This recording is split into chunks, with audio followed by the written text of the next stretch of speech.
All right, all you listeners of the madness, welcome back to Under the Radar. And, folks, one thing that I forgot to mention that did happen during New Year's, and we would usually mention it during Music Village, but we completely forgot this year. Apparently, they did not have the annual fireworks display for this year for our hometown.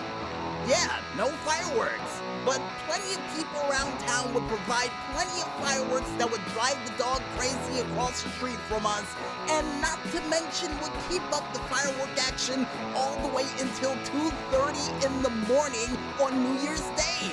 And that would cover not only the Midwest, but the West Coast as well, to catch up with them with the fireworks. Not bad. Not bad at all.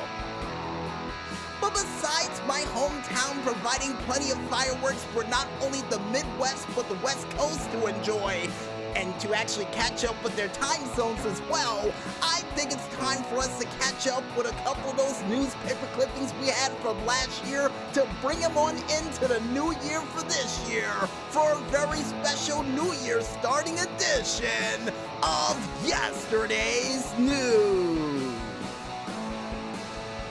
And in our first Yesterday's News story, and an exciting Guinness Book of World Record breaking news. It looks like Kiss in their farewell tour to Kiss 2020 Goodbye would set 2 world records in the process.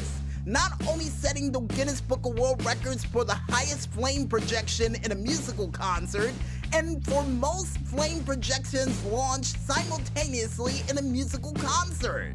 Now, this is something I thought that Rammstein would be able to set a record in, but apparently Kiss, with the amount of fireworks they would be able to provide during their said concert, would actually break that, which is insanity. And if you guys want to go ahead and check out the complete list of songs that was performed during this Kiss 2020 Goodbye performance, or even check out the performance for yourselves, you can head on over to the website only known as consequencesofsound.net to check it out for yourselves. Or even head on over to the Twitter page of one band only known as Kiss to check it out over there as well. Yeah, we're just giving them options, Maestro. We're giving them options.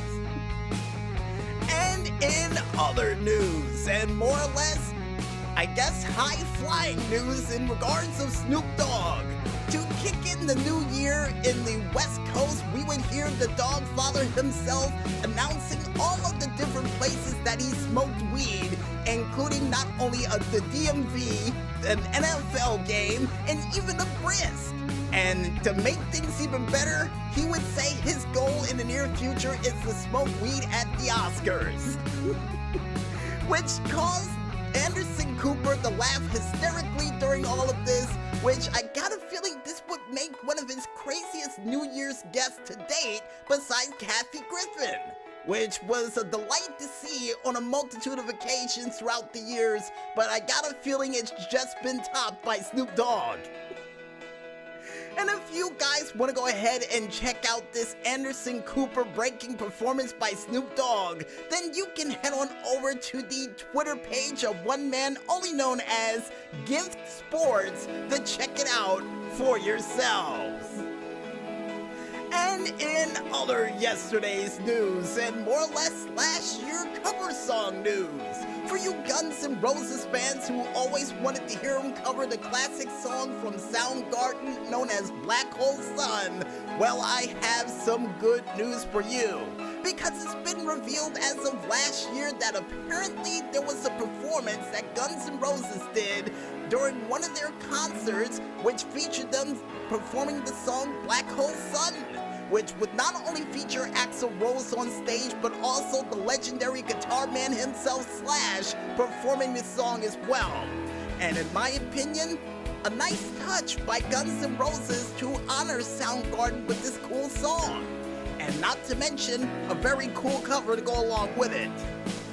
And if you guys want to go ahead and check out this cool cover for yourselves, you can head on over to the YouTube page of one man only known as Guns N' Roses to check it out for yourself. And I guess with that said, folks, wraps it up for the first of this year's edition of Yesterday's News.